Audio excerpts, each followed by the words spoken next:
ओम श्री गुरुवे नमः। ओम श्री गणेशाय नमः। भगवत प्राप्ति का तात्पर्य। श्री रामकृष्ण ने कहा है कि मानव जीवन का उद्देश्य भगवत प्राप्ति है। हम लोग भी प्राय ईश्वर प्राप्ति, भगवत प्राप्ति की बातें करते हैं। इसका अर्थ हुआ कि वे हम लोगों को उपलब्ध नहीं है, उनकी प्राप्ति करनी होगी तथा उसके उपाय स्वरूप शास्त्र अथवा गुरु निर्देशित पथ का अनुसरण करना होगा।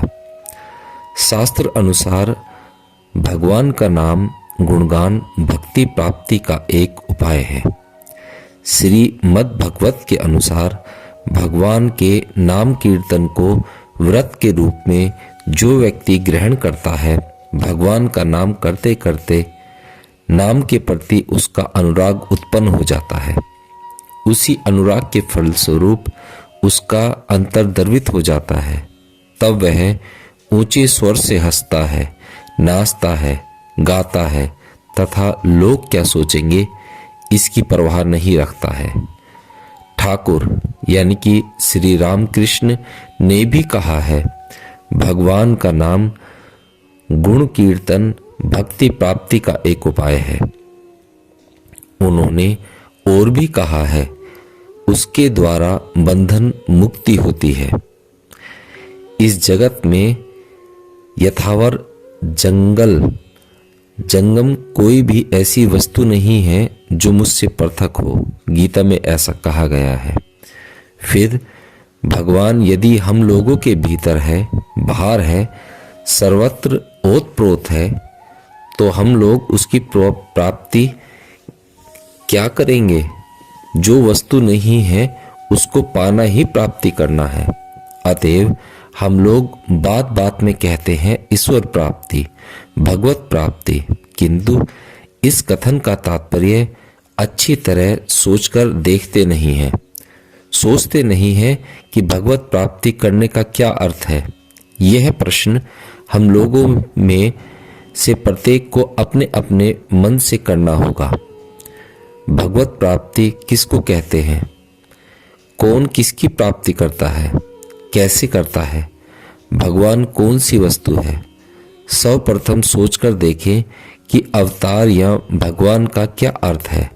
भग का अर्थ है ऐश्वर्य, प्रभुत्व, वीर्य, यश, सौंदर्य, ज्ञान, वैराग्य आदि। ऐश्वर्यों से जो परिपूर्ण है वे ही भगवान हैं। समस्त कल्याणकारी गुण जहाँ परिपूर्ण हैं, अवगुण का लेस मात्र भी जहाँ नहीं है, वे ही भगवान हैं। भगवान के संबंध में मनुष्य की यही कल्पना है। ऐसे भगवान के बारे में कौन विचार करेगा? कौन जानेगा कि भगवान है? भक्त विचार करेंगे। कैसे? अपने हृदय के द्वारा। भक्त का हृदय एक दर्पण है। उसी दर्पण में सर्वव्यापी तत्व शुद्ध मनोज्ञ रूप में प्रतिफलित होंगे। जिन भक्तों ने भगवान का अनुभव करने की चेष्टा की है, उन्होंने श्लोक पर श्लोक लिखकर पृष्ठ पर पृष्ठ भरकर उनका वर्णन किया है। उन्हीं वर्णनों के आधार पर हम लोग अपने अपने अनुसार भगवान के स्वरूप के संबंध में धारणा करते हैं। हृदय जितना ही शुद्ध होगा, उस शुद्ध हृदय में भगवान के स्वरूप की उतनी ही धारणा होगी। वे हम लोगों के निकट स्पष्ट स्वरूप होंगे। हम लोग जो उनको भिन्न भिन्न रूपों में देखते हैं, उसका कारण है हम लोगों के देखने की शक्ति में परिवर्तन।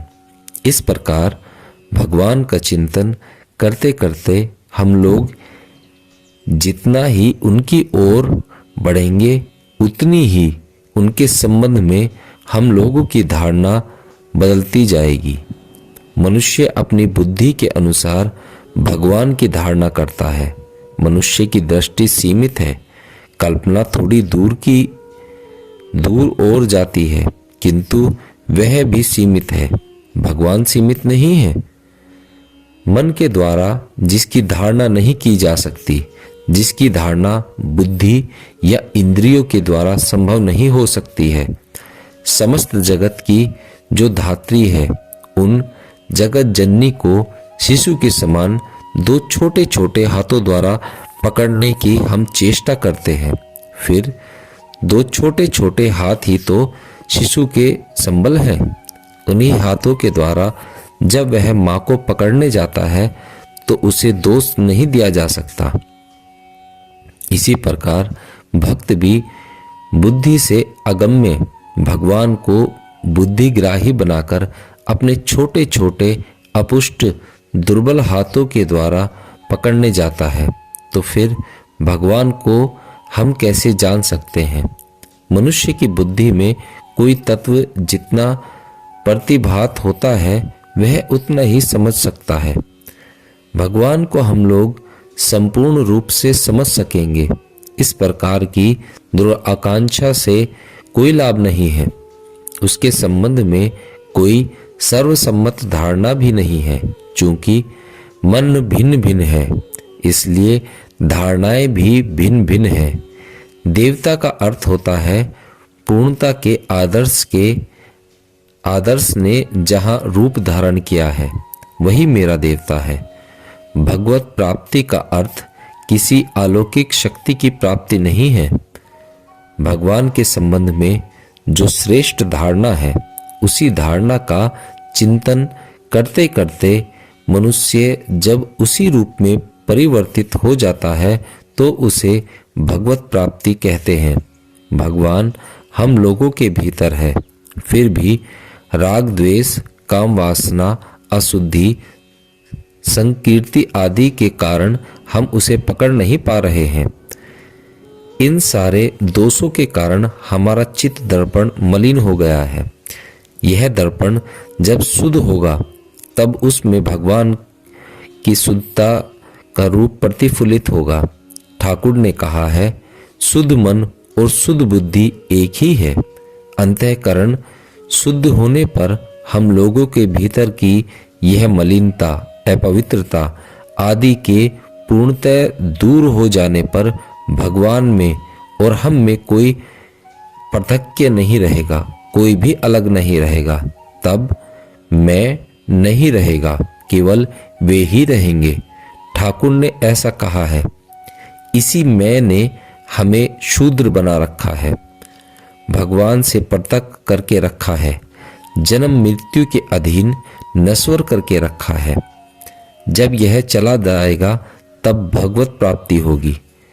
मैं मरने से सारे जंजाल मिट जाएंगे। उपासना का अर्थ है भगवान के निकट जाना, अर्थात उनके स्वरूप की कल्पना करके उनका चिंतन करना। चिंतन करते करते जो जीव क्षुद्र है वही अंततः हो जाएगा। ठाकुर ने ऐसा कहा है। झिंगुर भोरे का एक प्रकार का चिंतन करते करते भोरा ही हो जाता है। स्वामी जी ने भी कहा है, भूत का चिंतन करते करते भूत हो जाएगा और भगवान का चिंतन करते करते भगवान हो जाएगा। इसी कारण शास्त्रों का आदेश है, सब समय भगवान का चिंतन करो, उनका नाम करो, सर्वदा उनको मन में अपने भीतर रखो। इसी प्रकार हम लोगों को आगे बढ़ना होगा। परिणाम क्या होगा, यह सोचने से कोई लाभ नहीं। परिसमाप्ति की धारणा हम अभी कैसे करेंगे? कहाँ जाकर चलने पर विराम होगा, यह तुम भी नहीं जानते हो और जिन्होंने तुमसे कहा है वे भी नहीं जानते। शास्त्र का कहना है, आगे बढ़ते चलो। चलते चलते एक जगह पहुंचकर देखोगे कि और चलने की जरूरत नहीं है। जो पाने का है सब हो गया है, अप्राप्त कुछ नहीं है। चलने का अंत वहीं पर होगा। वे कहाँ हैं? तुम्हारी आत्मा में। सभी धर्मों का कहना है, भगवान को हृदय में देखो, वहीं पर उनको पाओगे।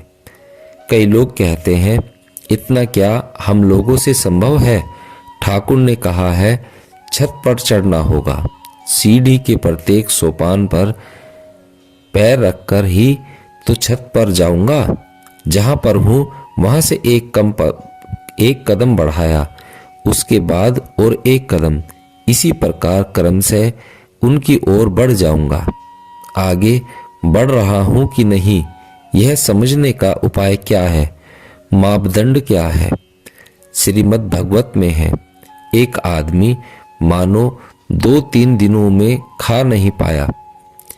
इस अनाहार के कारण उसे सुधा का कष्ट है, मन में असंतोष है, शरीर में दुर्बलता का बोध होता है।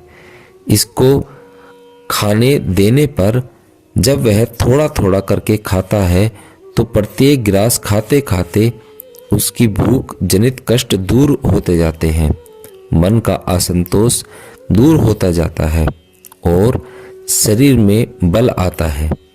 यह तीनों एक साथ ही होता है, एक एक करके नहीं।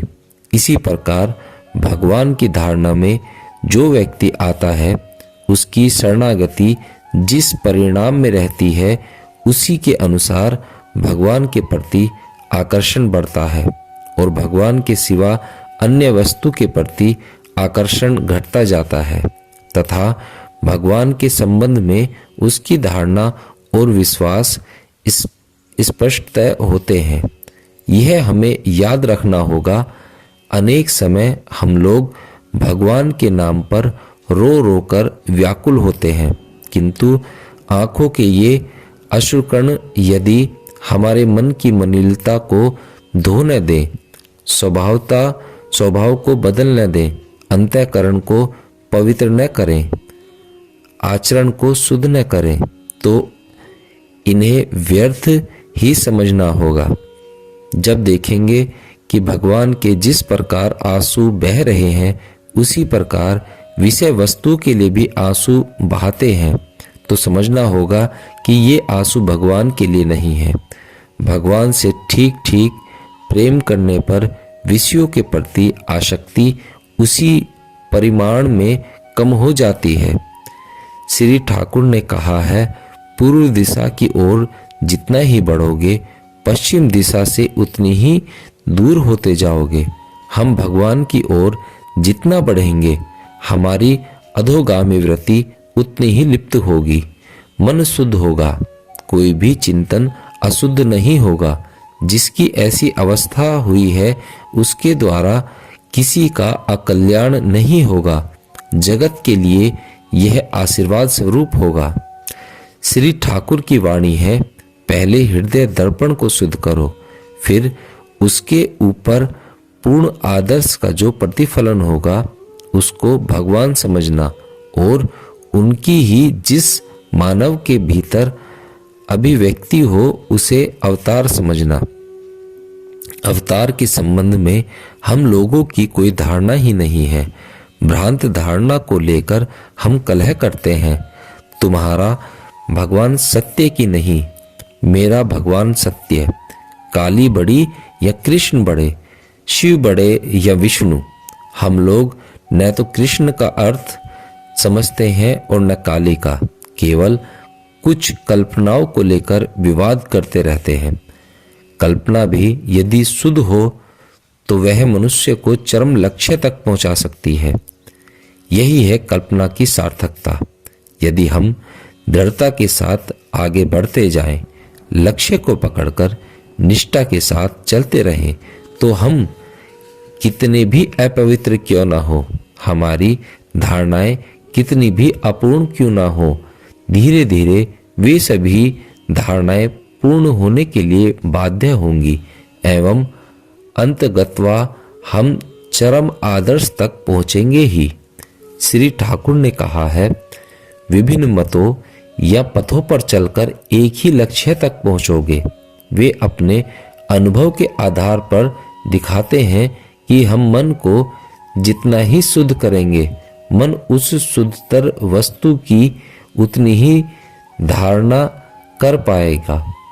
शास्त्रों का कहना है कि भगवान का जब चिंतन करोगे तो राग द्वेष से शून्य होकर चिंतन करोगे। राग द्वेष शून्य का होने का एक अर्थ है मन की मलिनता का न होना। हम जैसे जैसे भगवान के पथ पर जाएंगे वैसे वैसे हमारी अभिन्नता बढ़ेगी। दूसरे शब्दों में कहें कि हम लोगों का अंतर शुद्ध होगा। उसी शुद्ध मन में भगवान का प्रतिफलन होगा। प्रभु यीशु ने कहा है, भगवान को हम तभी देखेंगे जब उनकी तरह ही हम शुद्ध होंगे। हम जब भी रामकृष्ण देव की उपासना करेंगे, चिंतन करेंगे, तब उनकी शुद्धता, पवित्रता, सर्व वासना शून्यता, त्याग में जीवन, भगवान के भाव में तन्मयता, उन्हीं गुणों का चिंतन होगा। ये गुण ही है श्री रामकृष्ण के स्वरूप। उनके चरित्र की विवेचना हम जितनी ही अधिक करेंगे उनके संबंध में हमारी धारणा उतनी ही शुद्ध होगी। फलस्वरूप हम किसी मार्ग का अनुसरण करेंगे यह समझ पाएंगे, किंतु उनका नाम लें और जैसी खुशी वैसा जीवन यापन करें तो अपने आप की प्रवंचना करना होगा तथा लक्ष्य की ओर जाना ही नहीं होगा। भगवान का नाम लेते समय नाम नामी अभिन्न नाम के साथ वे ही हैं, इस बात को हम याद रखें। फिर नाम लेने पर पग पग पर हमारे चित्त की शुद्धि हो रही है, इसे भी याद रखें। भगवान का चिंतन करते करते हम तन्मय हो जाएंगे। हम लोगों का मैंपन नष्ट हो जाएगा। यह शुभ दिन हम लोगों के जीवन में आएगा। यही प्रार्थना करें। मेरी ईश्वर से यही प्रार्थना है कि आप सभी के मन में उस ईश्वर का उदय हो। इसी के साथ मैं अपनी वाणी को विराम देता हूँ। राधे राधे।